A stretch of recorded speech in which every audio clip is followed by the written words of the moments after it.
This person, G. Stanley Hall, literally invited Sigmund Freud and Carl Jung to his university, to Clark University in 1909. Isn't it interesting?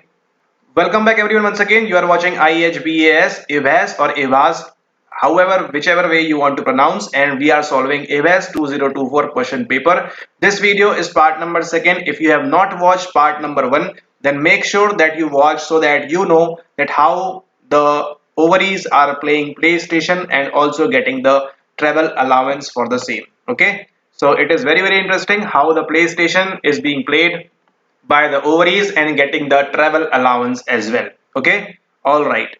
Now in this question number 11, a simple, very simple question: functionalism, an early school of thought in psychology, was most closely associated with which psychologist?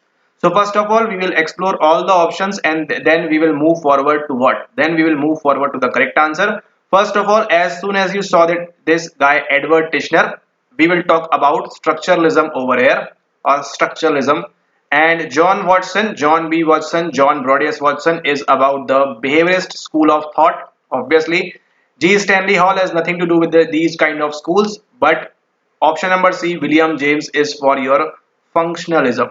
Okay, and that is why option number C is the correct answer over here. And everybody sitting in this IHBS examination is able to solve this question. Okay, it's pretty obvious that everyone will get one easy mark, but you have to explore all the options so that next time you will get definitely a PYQ, maybe based upon psychoanalysis or maybe about existentialism, maybe about transpersonal psychology and things like that. Okay, but it will be a basic one. You will be able to solve that easily. Now this guy G. Stanley Hall literally invited whom? Invited Sigmund Freud and Carl Jung in 1909 Clark University. Okay, so these two guys, Sigmund Freud and Carl Jung, visited Clark University and on the invitation of this Stanley Hall. And what is the Stanley Hall? In 1892 started this APA, American Psychological Association. So this was little chronology for you. Let's move forward to the next question. That is our question number 12. In the meantime, if you want this question paper absolutely free, you can just what? You can just join on the Telegram channel and from there you can have this question paper. Now, question number 12 is asking about Leon Festinger is best known for developing which psychological theory? Obviously, everyone will answer what is the correct answer over here, and the correct answer over here is your option number B, cognitive dissonance. Okay, in this cognitive dissonance there are 2-3 more things that you have to figure out what those are. And what Leon Festinger in 1957, okay, that experiment of $1 and $20 basically talks about the differences between your attitude and your behavior. Your behavior says something and your attitude says something, and that is how that dissonance thing will come into picture. Okay, Leon Festinger is best known for developing which psychological theory? Obviously cognitive dissonance. Apart from this, has he developed any other theory? If you know, comment down below. Now, classical conditioning, we all know Ivan Petrovich Pavlov, operant conditioning, B.F. Skinner, and social learning theory, you would be amazed about Albert Bandura. Okay, now as soon as we speak about this Albert Bandura guy, then two things should pop up in your mind. Okay, what is this? First of all is your RD and second is your SE. Okay, now this RD stands for your reciprocal determinism and SE stands for your self-efficacy. So in the first, I mean the very first time, the concept of self-efficacy, which you will find in the NCERT as the very basic general statements, and in the C book as well, and in any book which you are reading, in any general psychology book, whenever you encounter this self-efficacy, just make sure that you recall or remind this thing to yourself, your mind, your psyche or your psycho, that this concept was given by whom? Given by Albert Bandura. Along with that, he talked about 4 stages called as the AMID. Okay, now what is this AMID? You have to figure out in the C book, and this you will be able to understand. These are the 4 stages and the 4 things which has been proposed in the observational learning and the social learning theory. Now what is this RD? This RD stands for your reciprocal determinism. What it means? It means there are 3 things, a triangle, and it is also mentioned in the C book. So if you don't have the C book, join in the Telegram. You will have a lot more stuffs to practice your sessions for Mphil clinical psychology entrance, and that too absolutely free. Okay, and here comes the cognitive dissonance. And if you want to prepare the best with the best materials with the best things, just take the CMP membership and you will be amazed how better you can do that. All right, this is called as example for your cognitive dissonance. Now, next question is what? And yes, one more thing, operant conditioning. I hope you would be knowing this thing, that operant conditioning is based on your law of effect. First of all, after this law of effect, given by whom? Given by Edward Lee Thorndike or Thorndike. And Edward Lee Thorndike gave this law of effect. Based on this, B.F. Skinner proposed his what? Operant conditioning, and he was a proponent of. Please comment down below. Have I used the word proponent properly or not? He was the proponent of RB. Okay, now what is this RB? This RB is called as, this RB is simply called as your what? It is called as your radical behaviorism. Okay, this is called as your radical behaviorism. So let's suppose any question asks you any day, radical behaviorism, what you will answer? You will answer B.F. Skinner. Okay. Now let's move forward to the next one called as question number 13. Savoring is a concept in positive psychology that involves. Now this question is directly from your net.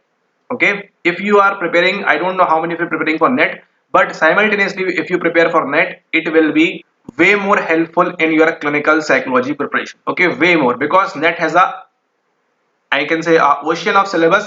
But if you prepare once that, if you just once prepare that completely wholeheartedly, then this thing is going to be like a cakewalk for you. Now savoring is a concept in positive psychology that involves what? Does it include avoiding negative experiences? No. Minimizing stress through relaxation? No. We are not talking about meditation. Reflecting on past traumas? No.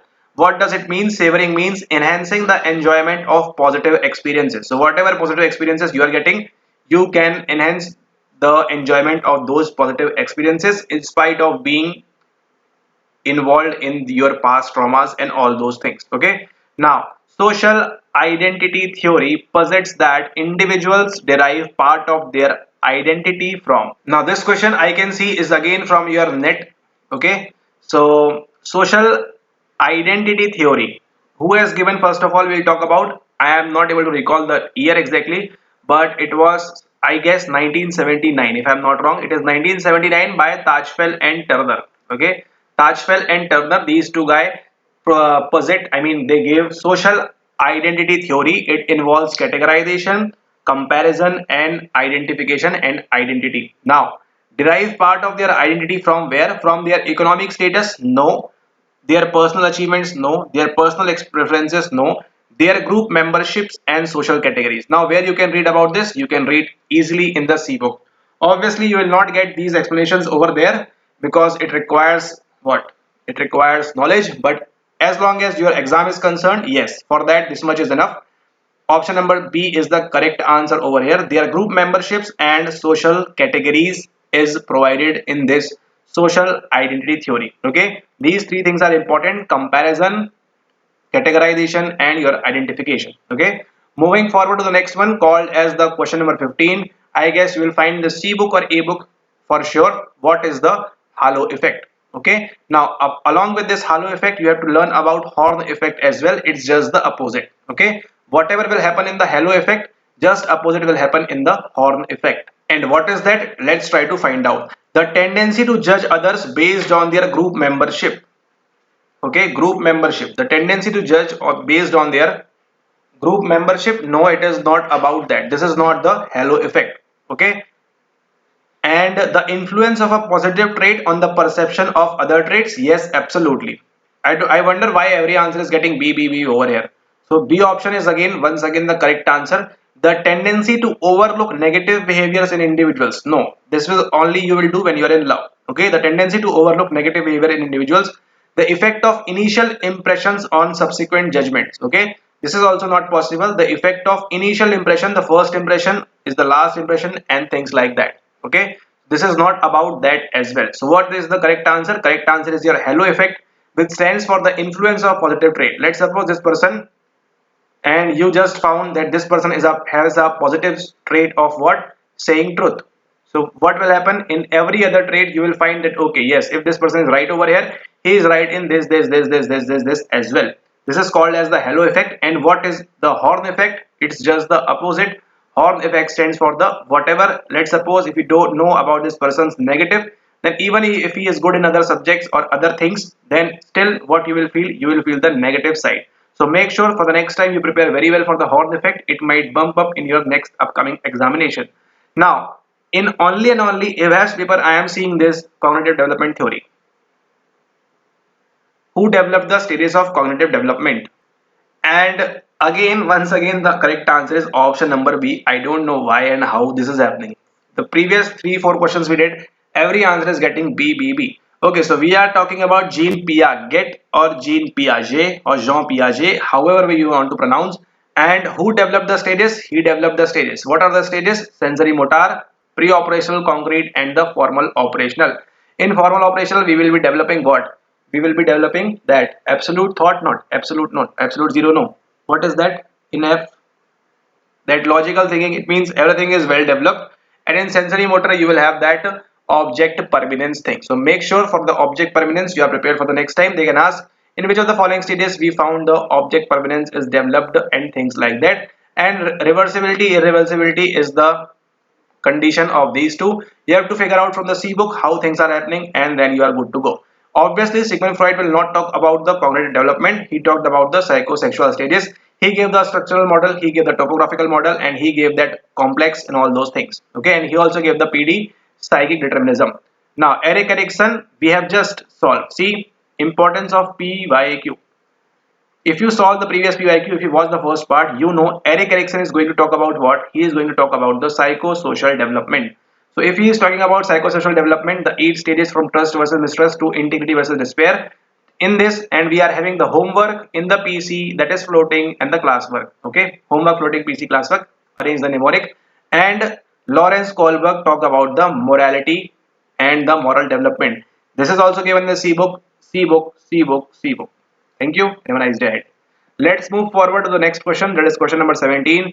Which personality assessment tools used inkblots to assess thought processes? Now this is so simple. Obviously MMPI will not do this. Obviously thematic apperception, only and only Rorschach's test in 1921 by Hermann Rorschach uses 10 cards and color, non-color, achromatic, chromatic. And I have also shared in the previous videos that how is that what? Judgment, not judgment.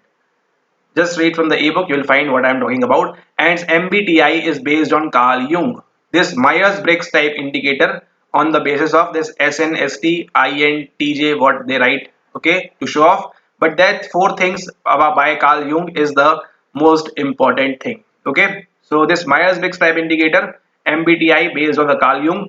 This Rorschach test is what? It is a personality assessment tool that uses ink blots. Okay, ink blots like this, you will see images like this. So this is what? This is the ink blot, and you have some common areas, unique areas, and things like that. And MMPI is obviously, it is not a projective test over here, and we are having thematic apperception test. Now this thematic apperception test includes what? This includes your that thing called as the, no, not that thing, but by Henry Murray. Okay, given by Henry Murray in 1935. Along with that, we have one more thing, CAT, children apperception test, and it uses what? It uses animal figures, not the cartoons. Make sure that you remember this thing.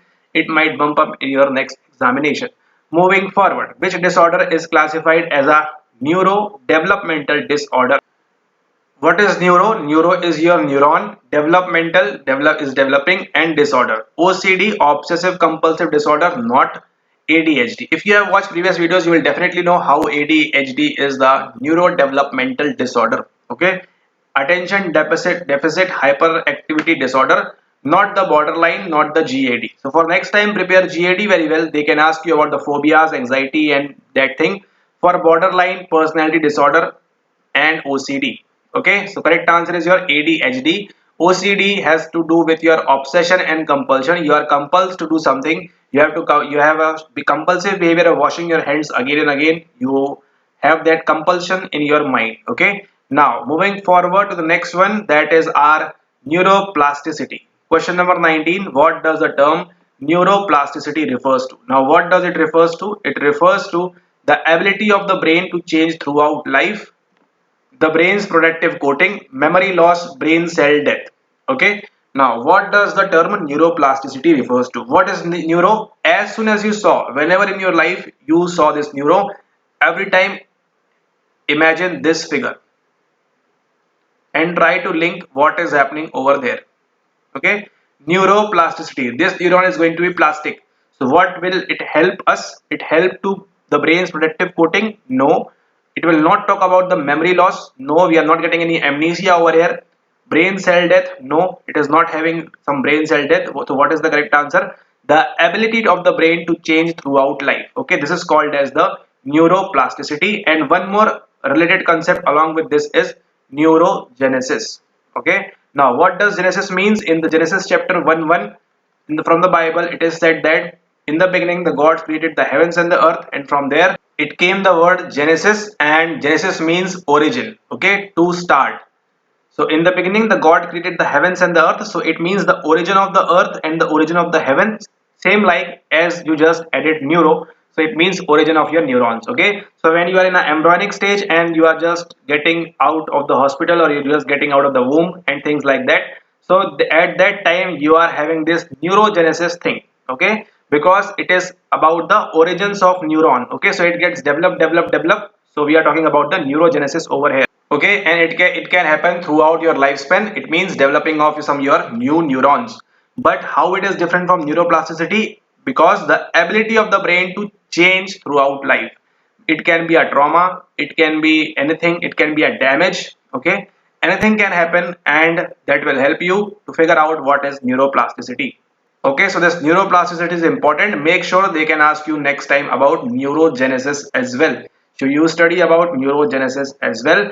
Moving forward to the last question for the today's day, and who is known for their work on observational learning. I don't even need to tell you, even if you have not read any book, if you have just listened to 1 and 2 parts, you are good to go to answer this. Option number B, Albert Bandura is the correct answer. Now, as soon as I write Albert Bandura, in the two pinkies, what you are remembering? You are remembering the RD and you are remembering the SE. Along with one in the black one, what you are remembering, the third one are the four observational stages called as AMID. If you do this much, anytime any question comes on Albert Bandura, you will be able to solve no matter what they are asking. Okay, just remember this much and you are good to go. Now, talking about Sigmund Freud, what we discussed about the psychosexual stages. The mnemonic for that is OAPLG, oral, anal, phallic, latency, genital. The structural model, the topographical model, the psychic determinism, and many more things. Okay, it just don't end anything over here. There is more and more to learn about this. And obviously, psychoanalysis, that therapy thing. Okay, where you use previous conflicts and childhood traumas and all those things. And interestingly, this was given by Gustav Fechner. Okay, you will wonder, but the more you read, you will be able to understand. Gustav Fechner is the antecedent for what is the antecedent for your development of this psychoanalysis. Okay, so everyone is learning. This guy also learned from his superiors or previous ones. And this Gustav Fechner was born in 1801, and he gave what? Obviously, he gave the psychophysics. Okay, now we have covered Sigmund Freud, Albert Bandura, B.F. Skinner, obviously law of effect, and the radical behaviorism, and what? Just example, I mean the experiment with rats and all those things, and then you are good to go. Now about Carl Rogers, the humanistic school of psychology, talking about self-actualization and all those things, the real self and the ideal self, and the CCT, client-centered therapy, and three important things: unconditional positive regard, empathy, and congruence. These three things are the very important things that you should have while you are preparing for this Carl Rogers, B.F. Skinner, Albert Bandura, and Sigmund Freud. Okay, alright, so I hope you enjoyed the video, you learned some things, you have revised some things, and see you all in the next part. That is going to be part number 3. If you have not watched the previous part, this part number 2 and part number 1, make sure that you are watching this to gain knowledge for your upcoming IHBAS 2025. Thank you and have a nice day ahead. In the meantime, if you want to have this question paper, just join the Telegram channel, and there you will have many more free stuffs to prepare for your upcoming examination. And if you want to some pay, then join the CMP membership. There you get more stuffs, 25 mock tests, and many more things which you can think of. Thank you. Have a nice day ahead.